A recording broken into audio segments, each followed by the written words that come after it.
Good evening. Welcome to SL Tonight Presents The Open Boat by Stephen Crane. In January 1897, the author himself survived a shipwreck off the coast of Florida. 30 hours later, he and three other men were still fighting for their lives in a tiny open boat on the open sea. That story.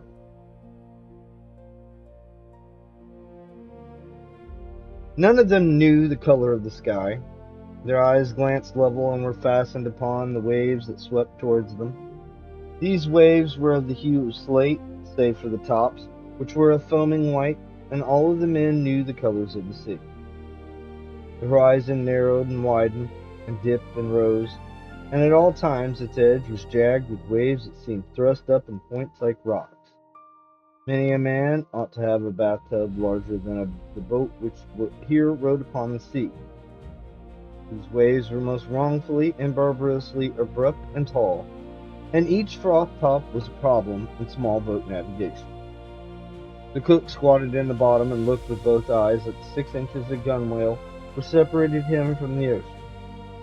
His sleeves were rolled over his fat forearms, and the two flaps of his unbuttoned vest dangled as he bent to bail out the boat.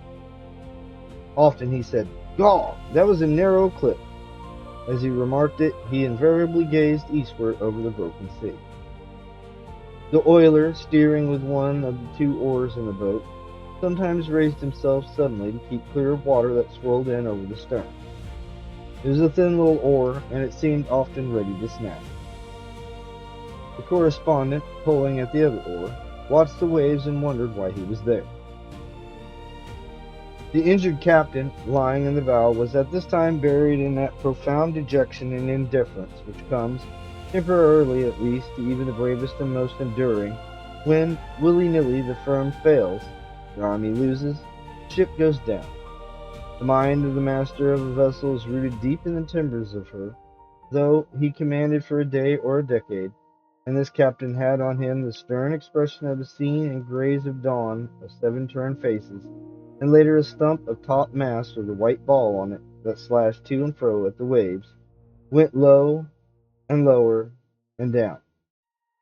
Thereafter there was something strange in his voice. Although steady, it was deep with mourning and a quality beyond oration or tears. "Keep her a little more south, Billy," said he. "A little more south, sir," said the oiler in the stern. A seat in this boat was not unlike a seat upon a bucking bronco, and by the same token a bronco is not much taller. The craft pranced and reared and plunged like an animal. As each wave came and she rose for it, she seemed like a horse making at a fence outrageously high.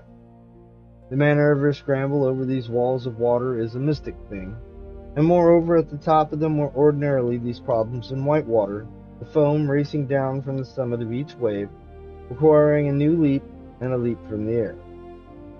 Then, after scornfully bumping her crest, she would slide and race and splash down a long incline, and arrive bobbing and nodding in front of the next minute. A singular disadvantage of the sea lies in the fact that after successfully surmounting one wave, you discover that there is another behind it, just as important and just as nervously anxious to do something effective in the way of swamping boats. In a 10-foot dinghy, one can get the idea of the resources of the sea in the line of waves that is not probable to the average experience which is never at sea in a dinghy. As each slaty wall of water approached, it shut all else from the view of the men in the boat, and it was not difficult to imagine that this particular wave was the final outburst of the ocean, the last effort of the grim water. There was a terrible grace in the move of the waves, and they came in silence, save for the snarling of the crest. In the wan light, the faces of the men must have been gray. Their eyes must have glinted in strange ways as they gazed sturdily astern. Viewed from a balcony, the whole thing would doubtlessly have been weirdly picturesque. But the men in the boat had no time to see it, and if they had had leisure, there were other things to occupy their minds. The sun swung steadily up in the sky, and they knew it was broad day because the color of the sea changed from slate to emerald green, streaked with amber lights, and the foam was like tumbling snow. The process of the breaking day was unknown to them. They were aware only of this effect upon the color of the waves that rolled towards them. In disjointed sentences, the cook and the correspondent argued as to the difference between a life-saving station and a house of refuge. The cook had said, "There is a house of refuge just north of Mosquito Inlet Light, and as soon as they see us, they'll come off in their boat to pick us up." "As soon as they see us?" said the correspondent. "The crew," said the cook. "Houses of refuge don't have crews," said the correspondent. "As I understand them, they're only places where clothes and grub are stored for the benefit of shipwrecked people. They don't carry crews." "Oh, yes, they do," said the cook. "No, they don't," said the correspondent. "Well, we're not there yet, anyhow," said the oiler in the stern. "Well," said the cook, "perhaps it's not a house of refuge that I'm thinking of as being near Mosquito Inlet Light. Perhaps it's a life-saving station." "We're not there yet," said the oiler in the stern. As the boat bounced from the top of each wave, the wind tore through the hair of the hatless men, and as the craft plopped her stern down again, the spray splashed past them. The crest of each of these waves was a hill, from the top of which the men surveyed, for a moment, a broad, tumultuous expanse, shining and wind-riven. It was probably splendid. It was probably glorious. This play of the free sea, wild with lights of emerald and white and amber. "Bully good thing is onshore wind," said Cook. "If not, where would we be? Wouldn't have a show." "That's right," said the correspondent. The busy oiler nodded his assent. Then the captain in the bow chuckled in a way that expressed humor, contempt, tragedy, all in one. "Do you think we got much of a show now, boys?" said he. Whereupon the three were silent, save for a trifle of hemming and hawing. To express any particular optimism at this time they felt to be childish and stupid, but they all doubtlessly possessed this sense of the situation in their minds. The young man thinks doggedly at such times. On the other hand, the ethics of their condition was decidedly against any open suggestion of hopelessness. So they were silent. "Oh, well," said the captain, soothing his children, "we'll get ashore all right." But there was that in his tone which made them think, so the oiler quaffed. "Yes, if the wind holds." The cook was bailing. "Yes, if we don't catch hell in the surf." Kenton's flannel gulls flew near and far. Sometimes they sat down on the sea, near patches of brown seaweed that rolled on the waves with a movement like carpets on a line in a gale. The birds sat comfortably in groups, and they were envied by some in the dinghy, for the wrath of the sea was no more to them than it was the covey of prairie chickens 1,000 miles inland. Often they came very close and stared at the men with black bead-like eyes. At these times they were uncanny and sinister in their unblinking scrutiny, and the men hooted angrily at them, telling them to be gone. One came and evidently decided to alight on top of the captain's head. The bird flew parallel to the boat and did not circle, but made short, sidelong jumps in the air in chicken fashion. His black eyes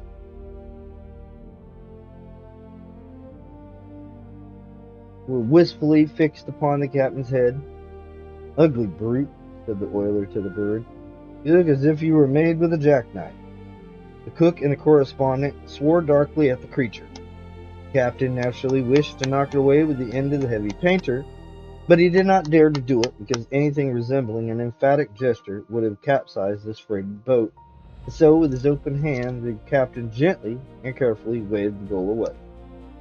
After it had been discouraged from the pursuit, the captain breathed easier on account of his hair, and others breathed easier because the bird struck their minds at this time as being somehow gruesome and ominous. In the meantime, the oiler and the correspondent rowed, and also they rowed. They sat together in the same seat, and each rowed an oar. Then the oiler took both oars, then the correspondent took both oars, then the oiler, then the correspondent. They rowed, and they rowed. The very ticklish part of the business was when the time came for the reclining one in the stern to take his turn at the oars. But the very last star of truth, it's easier to steal eggs from under a hen than it was to change seats in the dinghy. First, the man in the stern slid his hand along the thwart and moved with care, as if he were of severance. Then the man in the rowing seat slid his hand along the other thwart. It was all done with most extraordinary care. As the two sidled past each other, the whole party kept watchful eyes on the coming wave, and the captain cried, "Look out now! Steady there!" The brown mats of seaweed that appeared from time to time were like islands, bits of earth. They were traveling, apparently, neither one way nor the other. They were, to all intents, stationary. They informed the men in the boat that it was making progress slowly toward the land. The captain, rearing cautiously in the bow, after the dinghy soared on a great swell, said that he had seen the lighthouse of the Mosquito Inlet. Presently the cook remarked that he had seen it. The correspondent was at the oars then, and for some reason he too wished to look at the lighthouse, but his back was towards the far shore, and the waves were important, and for some time he could not seize an opportunity to turn his head. But at last there came a wave more gentle than the others, and when at the crest of it, he swiftly scoured the western horizon. "See it?" said the captain. "No," said the correspondent slowly. "I didn't see anything." "Look again," said the captain. He pointed. "It's exactly in that direction." At the top of another wave, the correspondent did as he was bid, and this time his eyes chanced on a small still thing on the edge of the swaying horizon. It is precisely like the point of a pin. It looked It took an anxious eye to find a lighthouse so tiny. "Think we'll make it, Captain?" "If this wind holds and the boat don't swamp, we can't do much else," said the captain. The little boat, lifted by each towering sea and splashed viciously by the crest, made progress that in the absence of seaweed was not apparent to those in her. She seemed just a wee thing wallowing, miraculously top up at the mercy of five oceans. Occasionally a great spread of water like white flames swarmed into her. "Hail her, cook," said the captain serenely. "All right, Captain," said the cheerful cook. It would be difficult to describe the subtle brotherhood of men that was here established on the sea. No one said that it was so, no one mentioned it, but it dwelt in the boat, and each man felt it warm him. There were a captain, an oiler, a cook, and a correspondent, and they were friends, friends in a more curiously iron-bound degree than may be common. The hurt captain, lying against the water jar in the bow, spoke always in a low voice and calmly, but he could never command a more readily and swiftly obedient crew than the motley three of the dinghy. It was more than a mere recognition of what was the best of common safety. There was surely in it a quality that was personal and heartfelt. And after this devotion to the commander of the boat, there was this comradeship that the correspondent, for instance, who had been taught to be cynical of men, knew even at the time was the best experience of his life. But no one said that it was so. No one mentioned it. "I wish we had a sail," remarked the captain. "Might try my overcoat on the end of an oar and give you two boys a chance to rest." So the cook and the correspondent held the mast and spread wide the overcoat. The oiler steered, and the little boat made good way with her new rig. Sometimes the oiler had to scull sharply to keep the sea from breaking into the boat, but otherwise sailing was a success. Meanwhile, the lighthouse had been growing slowly larger. It had now almost assumed color and appeared like a little gray shadow on the sky. The man at the oars could not be prevented from turning his head rather often to try for a glimpse of this little gray shadow. At last, from the top of each wave, the men in the tossing boat could see land. Even as the lighthouse was an upright shadow on the sky, this land seemed but a long black shadow on the sea. It certainly was thinner than paper. "We must be about opposite New Smyrna," said the cook, who had coasted this shore often in schooners. "Captain, by the way, I believe they abandoned that life-saving station there about a year ago." "Did they?" said the captain. The wind slowly died away. The cook and the correspondent were not now obliged to slave in order to hold high the oar. But the waves continued their old impetuous swooping at the dinghy, and the little craft, no longer under way, struggled woundily over it. The oiler or the correspondent took the oars again.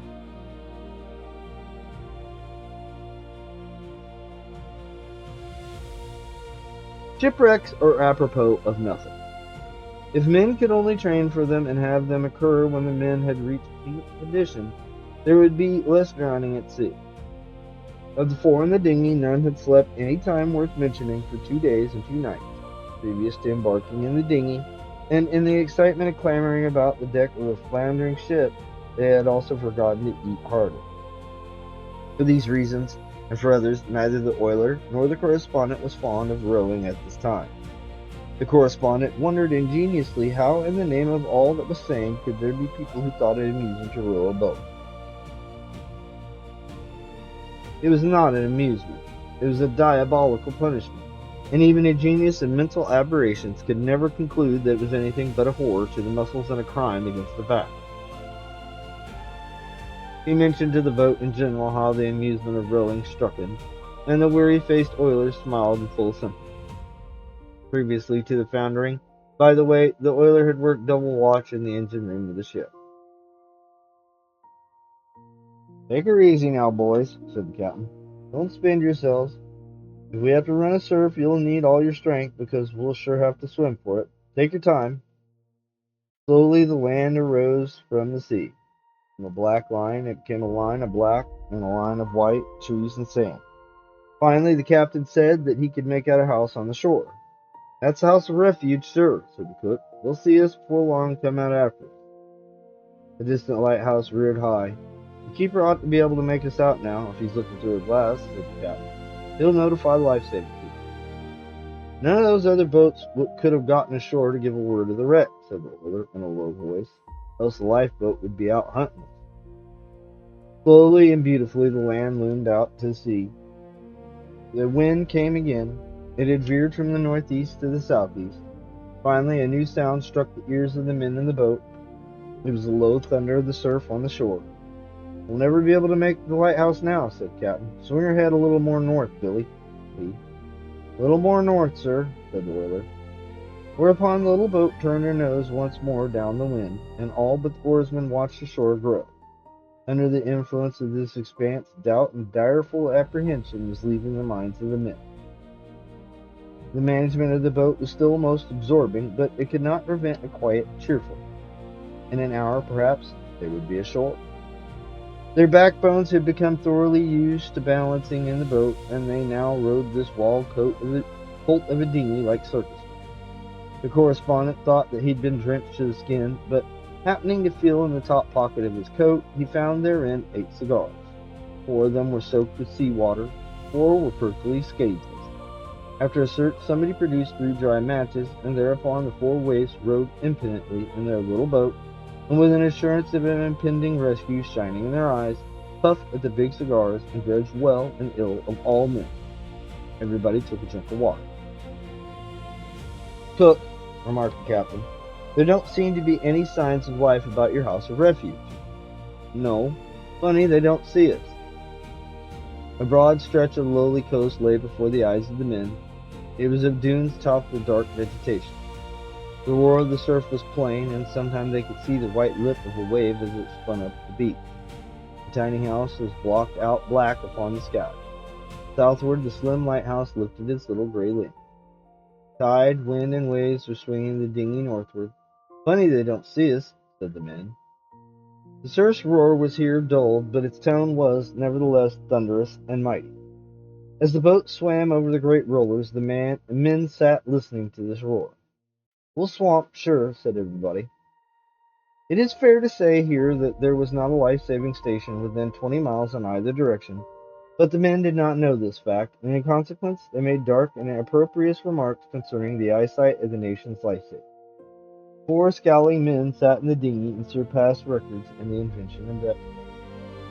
"Funny they don't see us." The light-heartedness of a former time had completely faded. To their sharpened minds it was easy to conjecture pictures of all kinds of incompetency and blindness, and indeed cowardice. There was the shore of the populous land, and it was bitter, and bitter to them that from it came no sign. "Well," said the captain ultimately, "I suppose we'll have to try to make for ourselves. If we stay out here too long, we'll none of us have strength left to swim after the boat swamps." And so the oiler, who was at the oars, turned the boat straight for the shore. There was a sudden tightening of muscle. There was some thinking. "If we don't all get ashore," said the captain, "if we don't all get ashore, I suppose your fellows know where to send news of my finish." They then briefly exchanged some addresses and admonitions. As for the reflections of the men, there was a great deal of rage in them. Perchance they might be formulated thus: "I'm going to be drowned. I'm going to be drowned. I'm going to be drowned. Why, in the name of 7 mad gods who rule the sea, was I allowed to come thus far and contemplate sand and trees? Was I brought here merely to have my nose dragged away as I was about to nibble the sacred cheese of life? It is preposterous. If this old ninny woman Fate cannot do better than this, she should be deprived of the management of men's fortunes. She's an old hen who knows not her intention. If she has decided to drown me, why did she not do it in the beginning and save me all this trouble? The whole affair is absurd.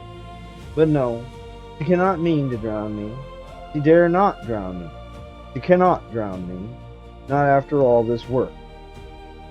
Afterward, the man might have impulse to shake his fist at the clouds. "Just you drown me now, and then hear what I call you." The billows that came at this time were more formidable. They seemed always just about to break and roll over the little boat in a turmoil of foam. There was a preparatory and long growl in the speeches. No mind unused to the sea would have concluded that the dinghy could ascend these sheer heights in time. The shore was still afar. The oiler was a wily surfer.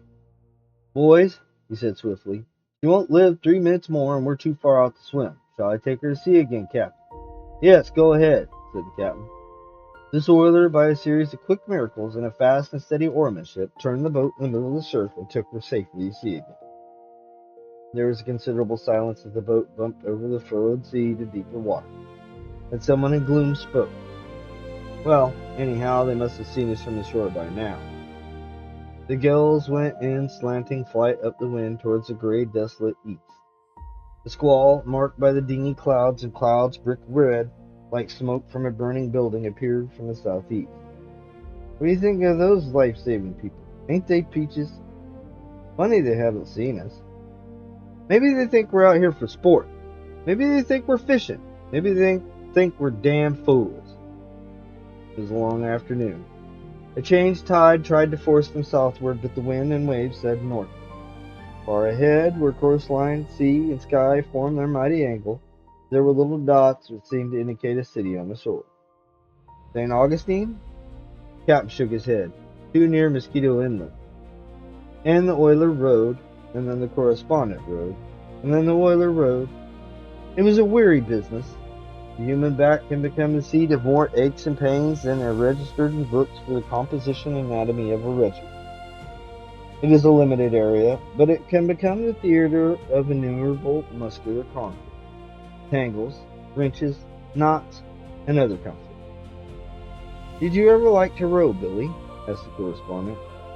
"No," said the oiler. "Hang it." When one exchanged the rowing seat for a place in the bottom of the boat, he suffered a bodily depression that caused him to be careless of everything save an obligation to wiggle one figure. There was cold sea water swashing to and fro in the boat, and he lay. His head, pillowed on a thwart, was within an inch of a swirl of west trade, and sometimes a particularly obstreperous sea came inboard and drenched him once more. But these matters did not annoy him. It is almost certain that if the boat had capsized, he would have tumbled comfortably out upon the ocean as if he felt sure that it was a great soft mattress. "Look, there's a man on the shore." "Where?" "There, see him? See him?" "Yes, sure, he's walking along." Now he stopped. "Look, he's facing us. He's waving at us." "So he is, by thunder." "Ah, now we're all right. Now we're all right. There'll be a boat out here for us in half an hour." "He's going on. He's running. He's going up to that house there." The remote beach seemed lower than the sea, and it required a searching glance to discern the little black figure. The captain saw a floating stick, and they rowed to it. A bath towel was by some weird chance in the boat, and tied this on the stick. The captain waved it. The oarsman did not dare turn his head, so he was obliged to ask questions. "What's he doing now?" "He's standing still again. He's looking, I think. There he goes again, towards the house. Now he stopped again. Is he waving at us?" "No, not now. He was, though." Look, there comes another man. He's running. Look at him go, would you? Why, he's on a bicycle. Now he's met the other man. They're both waving at us. Look! There comes something up the beach. What the devil is that thing? Why, it looks like a boat. Why, certainly it is a boat. No, it's on wheels. Yes, so it is. Well, that must be the lifeboat. They dragged them along shore on a wagon. That's a lifeboat, sure. No, it's an omnibus. I tell you, it's a lifeboat. It is not. It's an omnibus. I can see it plain. See? One of these big hotel omnibus. By thunder, you're right. It's an omnibus. Sure as fate. What do you suppose they're doing with an omnibus? Maybe they're going around collecting the life crew, eh? That's it. Likely. Look, there's a fellow waving that little black flag. He's standing on the steps of the omnibus. There come those other two fellows. Now they're all talking together. Look at the fellow with the flag. Maybe he ain't waving. That ain't a flag, is it? That's his coat. Why, certainly that's his coat. So it is. It's his coat. He's taking it off and waving it around his head. But would you look at him swinging? Oh, say, there isn't any life-saving station there. That's just a winter resort hotel omnibus that's brought over some of the boarders to see us drown. What's that idiot with the coat mean? What's he signaling anyhow? Looks as if he were trying to tell us to go north. There must be a life-saving station up there. No, he thinks we're fishing. He's giving us a merry hand, see? Ah, there, Willie. Well, I wish I could make something out of those signals. What do you suppose he means? He don't mean anything. He's just playing. Well, if he'd just signal us to try to surf again, or go to the sea, or wait, or go north, or go south, or go to hell, there'd be some reason in it. But look at him. He just stands there and keeps his coat revolving like a wheel. The ass. There come more people. Now there's quite a mob. Look, isn't that a boat? Where? Oh, I see where you mean. No, that's not a boat. That fellow's still waving his coat. You must think we like to see him do that. Why don't he quit it? It don't mean anything. I don't know. I think he's trying to make us go north. Must be that there's a life-saving station there somewhere. Say, he ain't tired yet. Look at him wave. Wonder how long he can keep that up. He's been revolving his coat ever since he caught sight of us. He's an idiot. Why aren't they getting men to bring a boat out? A fishing boat, one of those big yawls. Come out here, all right. Why don't you do something? Oh, it's all right now. They'll have a boat out here for us in less than no time, now that they've seen us. A faint yellow tone came into the sky over the lowland. Shadows on the sea slowly deepened.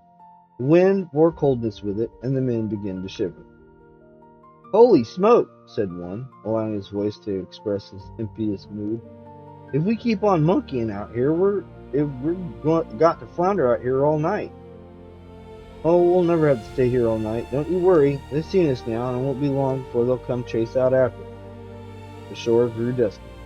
The man waving a coat blended gradually into this gloom, and it swallowed in the same manner the omnibus and the group of people. The spray, when it dashed uproariously over the side, made the voyagers shrink and swear like men who were being branded. I'd like to catch a chump who waved a coat. I feel like soaking him. Just for luck. Why? What did he do? Oh, nothing. But then he seemed so damn cheerful. In the meantime, the oiler rowed, and then the correspondent rowed, and then the oiler rowed. Gray-faced and bowed forward, they were mechanically, turn by turn, plied the leaden oars. The form of the lighthouse had vanished from the southern horizon, but finally a pale star appeared, just lifting from the sea. The streaked saffron in the west passed before all merging darkness, and the sea to the east was black. The land had vanished and was expressed only by the low and drear thunder of the surf. If I'm going to be drowned, if I'm going to be drowned, if I'm going to be drowned, why, in the name of the seven mad gods who rule the sea, was I allowed to come thus far and contemplate sand and trees? Was I brought here merely to have my nose dragged away as I was about to nibble the sacred cheese of life? The patient captain drooped over the water drawer, was sometimes obliged to speak to the oarman. Keep her head up! Keep her head up! Keep her head up, sir. Voices were weary and low. This was surely a quiet evening. All save the oarman lay heavily and listlessly in the boat's bottom. As for him, his eyes were just capable of noting the tall black waves that swept forward in a most sinister silence, save for an occasional subdued growl of a crest. The cook's head was on a thwart, and he looked without interest at the water under his nose. He was deep in other scenes. Finally he spoke. Billy, he murmured dreamfully. What kind of pie you like best? Pie, said the oiler and the correspondent agilely. Don't talk about those things, blast you. Well, said the cook, I was just thinking about ham sandwiches, and a night on the sea in an open boat is a long night. As darkness settled finally, the shine of the light lifting from the sea in the south changed to full gold. On the northern horizon a new light appeared, a small bluish gleam on the edges of the waters. These two lights were the furniture of the world. Otherwise there was nothing but waves. Two men huddled in the stern, and distances were so magnificent in the dinghy that the rower were unable to keep his feet, partly warmed by thrusting them under his companion. Their legs indeed extended far under the rowing seat till they touched the feet of the captain's horse.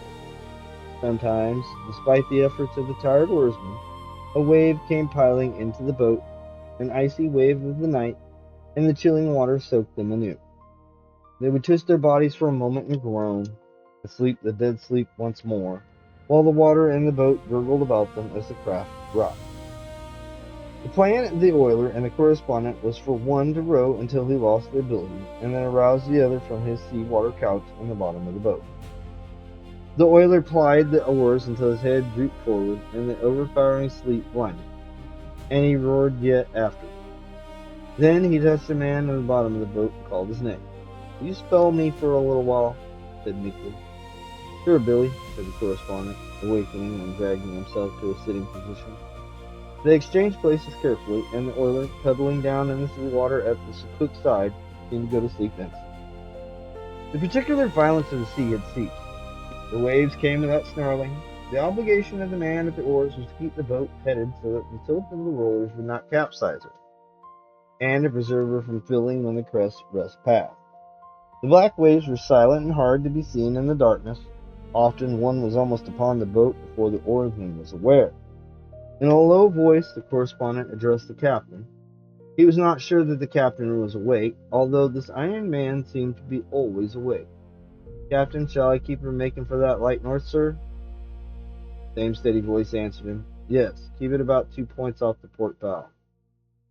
The cook had tied the life belt around himself in order to get even the warmth with this clumsy cork contrivance could donate, and he seemed almost stove-like when a rower, whose teeth invariably chattered wildly as soon as he ceased his labor, dropped down to sleep.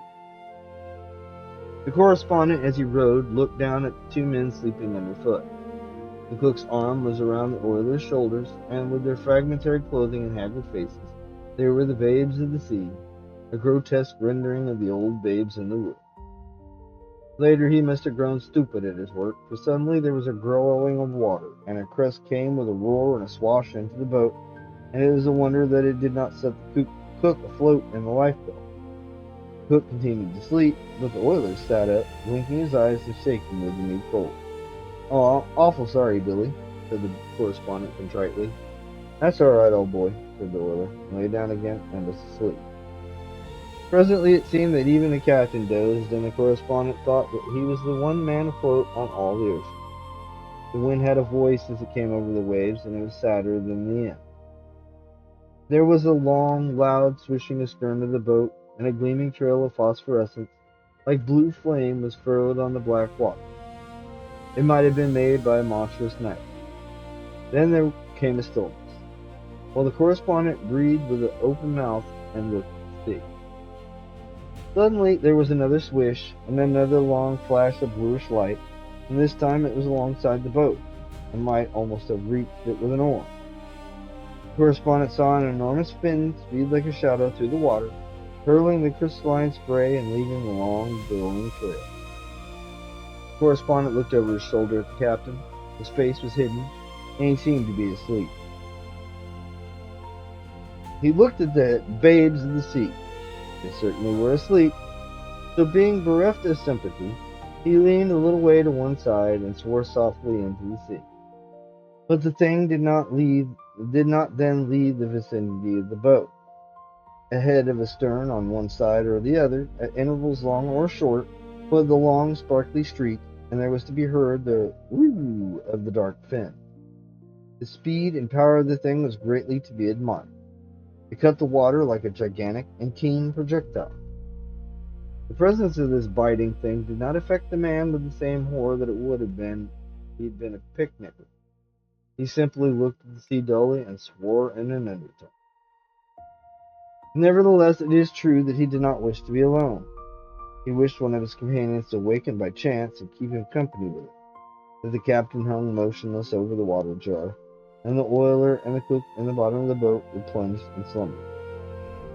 If I'm going to be drowned, if I'm going to be drowned, if I'm going to be drowned, why in the name of the seven mad gods who rule the sea was I allowed to come thus far and contemplate sand and trees? During this dismal night, it may be remarked that a man would conclude that it was really the intention of the seven mad gods to drown him, despite the abominable injustice of it. For it was certainly an abominable injustice to drown a man who'd worked so hard, so hard. The man felt it would be a crime most unnatural. Other people had drowned at sea since galleys swarmed with painted sails, but still. When it occurred to a man that nature does not regard him as important, and that she feels she would not maim the universe by disposing of him, he at first wishes to throw bricks at the temple, and he hates deeply the fact that there are no brick and no temple.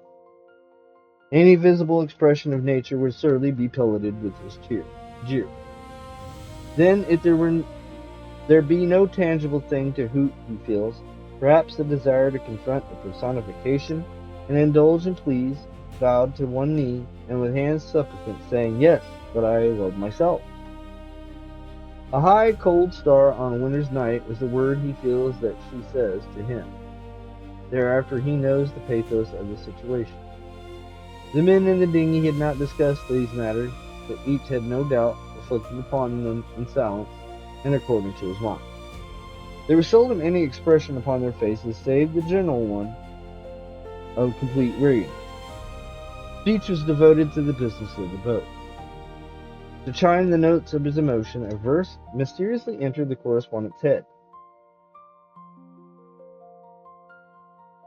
He'd even forgotten that he had forgotten this verse, but suddenly was in his mind. A soldier of the Legion lay dying in Algiers. There was a lack of woman's nursing, there was a dearth of woman's tears. But a comrade stood beside him, and he took that comrade's hand, and he said, "I shall never see my native land." In his childhood, the correspondent had been made acquainted with the fact that the soldier of the Legion lay dying in Algiers, but he had never regarded the fact as important. Myriads of his schoolfellows had informed him of the soldier's plight, but the dinning had naturally ended by making him perfectly indifferent. He had never considered it his affair that a soldier of the Legion lay dying in Algiers, nor had it appeared to him as a matter for sorrow. It was less to him than the breaking of the Princess Point. Now, however, it quaintly came to him as human, living thing. It was no longer merely a picture of a few throws in the breast of a poet, meanwhile drinking tea and warming his feet at the grate. It was in actuality stern, mournful, and fine. The correspondent plainly saw the soldier, who lay on the sand with his feet out and still, while his pale left hand was upon his chest in an attempt to thwart the going of his life. The blood came between his fingers. In the far Algerian distance, a city of low square forms was set against a sky that was faint with the last sunset heat. The correspondent, plying the oars and dreaming of the slow and slower movements of the lips of the soldiers, was moved by profound and perfectly impersonal comprehension. He was sorry for the soldier of the Legion who lay dying in Algiers. The thing which had followed the boat and waited had evidently grown bored at the delay. There was no longer to be heard the splash of the cutwater, and there was no longer that flame of the long trail. The light in the north still glimmered, but it was apparently no nearer to the boat. Sometimes the boom of the surf rang in the correspondent's ears, and he turned the craft seaward, then rowed hard. Southward, someone had evidently built a watchfire on the beach. It was too low and too far to be seen, but it made a shimmering roseate reflection upon the bluff back of it, and this could be discerned from the boat. The wind came stronger, and sometimes a wave suddenly raged out like a mountain cap, and there was to be seen the sheen and sparkle of a broken crest. The captain in the bow moved on his water jar and sat erect. Pretty long night, he observed to the correspondent. He looked short. Those life-saving people take their time. Did you see that shark playing around? Yes, I saw him. He was a big fellow, all right. Wish I'd have known you were awake. Later, the correspondent spoke into the bottom of the boat. Billy! There was a slow and gradual disentanglement. Billy, will you spell me? Sure, said the oiler. As soon as the correspondent touched the cold, comfortable sea water in the bottom of the boat, he had huddled close to the cook's lifebelt. He was deep asleep. Despite the fact that his teeth played all the popular airs, the sleep was so good to him that it was but a moment before he heard a voice call his name in a tone that demonstrated the last stages of exhaustion. Will you spell me? Sure, Billy. The light in the north had mysteriously vanished, but the correspondent took his course from the wide-awake captain. Later in the night, they took the boat farther out to sea, and the captain directed the cook to take one oar at the stern and keep the boat facing the seas. He was to call out if he should hear the thunder of the surf. The plan enabled the oiler and the correspondent to get respite together. We'll give those boys a chance to get into shape again, said the captain. They rolled down, and after a few preliminary chatterings and trembles, slept once more in his dead sleep. Neither knew they had bequeathed to the cook the company of another shark, or perhaps the same shark. As the boat caroused on the waves, spray occasionally bumped over the side and gave them a fresh soak, but this had no power to break their repose. The ominous slash of the wind and the water affected them as if it would have affected mummies. Boys, said the cook, with notes of every reluctance in his voice, he's drifted in pretty close. I guess one of you'd better take her to sea again. The correspondent aroused for the crash of the top of crest. As he was rowing, the captain gave him some whiskey and water and then steadied the chills out of it. If I ever get ashore and anybody shows me a photograph of an oar. At last there was a short conversation. Billy, will you spell me? Sure, said the oiler.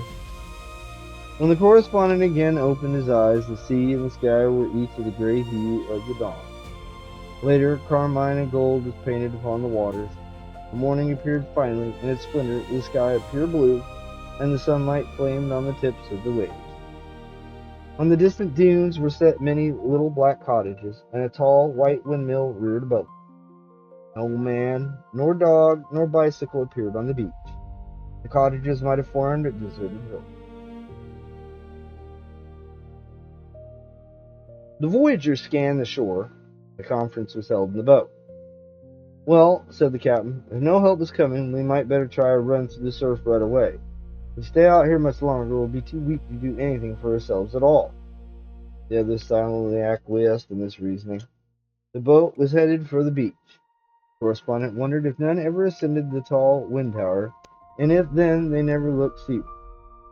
This tower was a giant, standing with its back to the plight of the ants. It represented in a degree, to the correspondent, the serenity of nature and amid the struggles of the individual. Nature in the wind, and nature in the vision of men. She did not seem cruel to him then, nor beneficent, nor treacherous, nor wise. But she was indifferent, flatly indifferent. It is perhaps possible that a man in this situation, impressed with the unconcern of the universe, should see the innumerable flaws of his life, and have them taste wickedly in his mind, and wish for another chance. A distinction between right and wrong seems absurdly clear to him then, in this new ignorance of the grave edge, and he understands that if he were given another opportunity, he would mend his conduct and his words, and be better and brighter during an introduction or at tea. Now, boys, said the captain, she's going to swamp, sure. All we can do is work her in as far as possible. Then, when she swamps, pile out and scramble for the beach. Keep cool now, and don't jump until she swamps, sure. The oiler took the oars. Over his shoulders, he scanned the surf. Captain, I think we'd better bring her about, and keep her head on the seas to bring her and back her in. All right, Billy, said the captain. Back her in. The oiler swung the boat then, and seated in the stern, the cook and the correspondent were obliged to look over their shoulders to contemplate the lonely and indifferent shore. The monstrous inshore rollers heaved the boat high until the men were again enabled to see the white sheets of water scudding up the slanted beach. "We won't get in very close," said the captain. Each time a man could wrest his attention from the rollers, he turned his glance toward the shore, and in the expression of the eyes during his contemplation, there was a singular quality. The correspondent, observing the others, knew that they were not afraid, but the full meaning of their glances was shrouded. As for himself, he was too tired to grapple fundamentally with the fact. He tried to coerce his mind into thinking of it, but the mind was dominated at this time by the muscles, and the muscles said they did not care. It merely occurred to him that if he should drown, it would be a shame. There were no hurried words, no pallor, no plain agitation. The men simply looked at the shore. "Now remember to get well clear of the boat when you jump," said the captain. Seaward, the crest of a roller suddenly fell with a thunderous crash, and a long white comber came roaring down upon the boat. "Steady now," said the captain. The men were silent. They turned their eyes from the shore to the comber and waited. The boat slipped up the incline, leaped its curious top, bounced over it, and swung down the long back of the wave. Some water had been shipped, and the cook bailed it out. But the next crest crashed also. The tumbling, boiling flood of white water caught the boat and whirled it almost perpendicular. Water swarmed in from all sides. The correspondent had his hands on the gunwale at this time, and when the water entered at that place, he swiftly withdrew his fingers, as if he objected to wetting it. The little boat, drunken with this weight of water, reeled and snuggled deeper into the sea. "Bail her out, cook! Bail her out!" said the captain. "All right, captain," said the cook. "Now, boys, the next one will do first, sure," said the other. "Mind to jump clear of the boat." The third wave moved forward, huge, furious, implacable. It fairly swallowed the dinghy, and almost simultaneously the men tumbled into the sea. A piece of lifebelt had lain in the bottom of the boat, and as the correspondent went overboard, he held this to his chest with his left hand. The January water was icy, and he reflected immediately that it was colder than he expected to find it on the coast before. This appears to be dazed mind, a fact important enough to be noted at the time.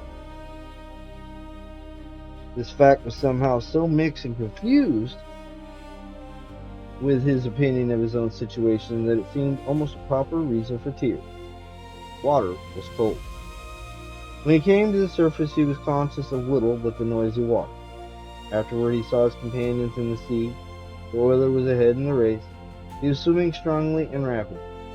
Off to the correspondent's left, Cook's great white and forked back bulged out of the water, and in the rear the captain was hanging with his one good hand to the keel of the overturned dinghy.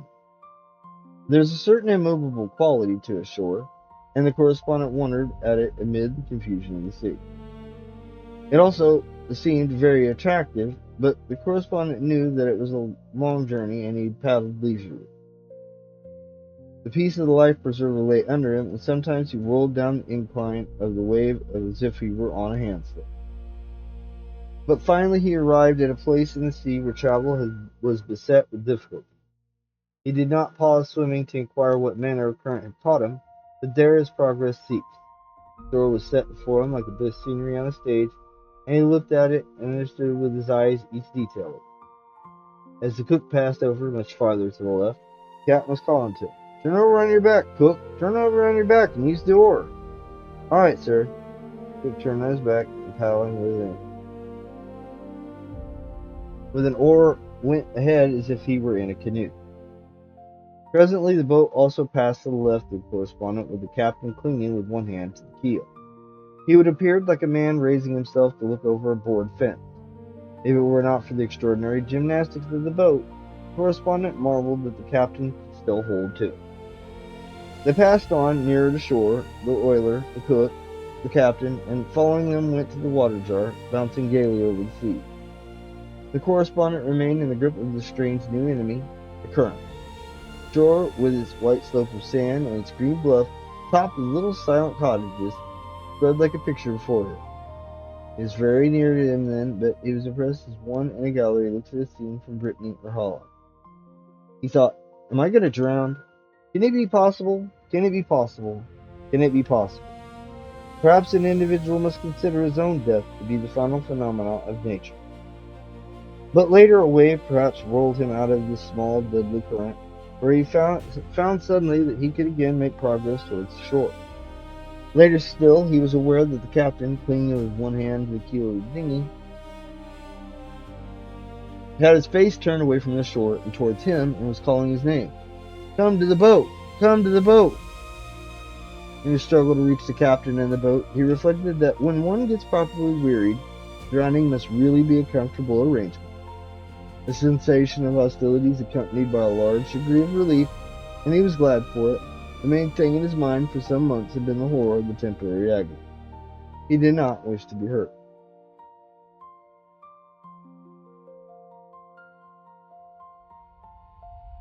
Presently he saw a man running along the shore. He was undressing with most remarkable speed. Coat, trousers, shirt, everything flew magically off him. "Come to the boat," called the captain. "All right, captain." As the correspondent paddled, he saw the captain let himself down to bottom and leave the boat. Then the correspondent performed his one little marvel of the voyage.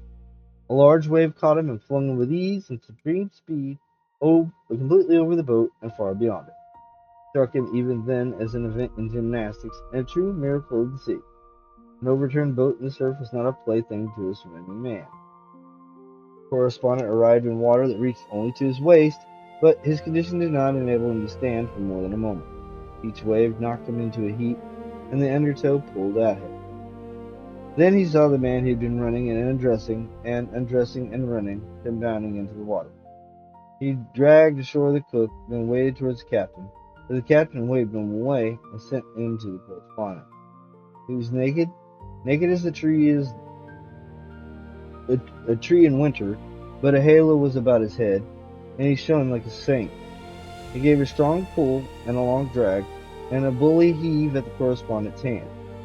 The correspondent, schooled in the minor formulae, said, "Thanks, old man," but suddenly the man cried, "What's that?" pointed his swift finger.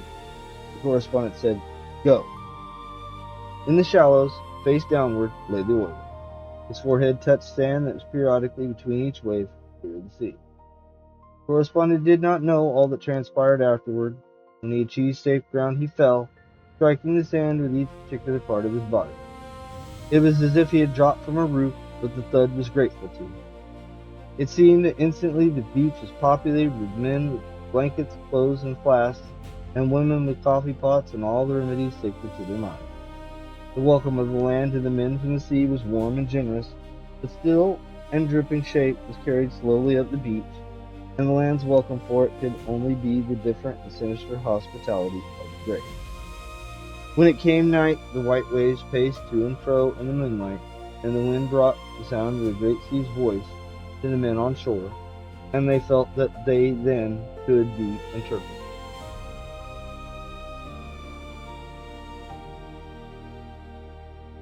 And that was The Open Boat by Stephen Crane, based on his own real experience after surviving a shipwreck.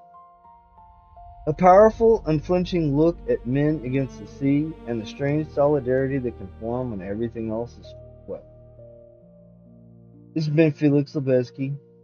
All Tonight presents. Thank you for watching. If you enjoyed this one, hit like and subscribe. Comment below. I read every one. More classic stories are coming soon. Take care. Good night.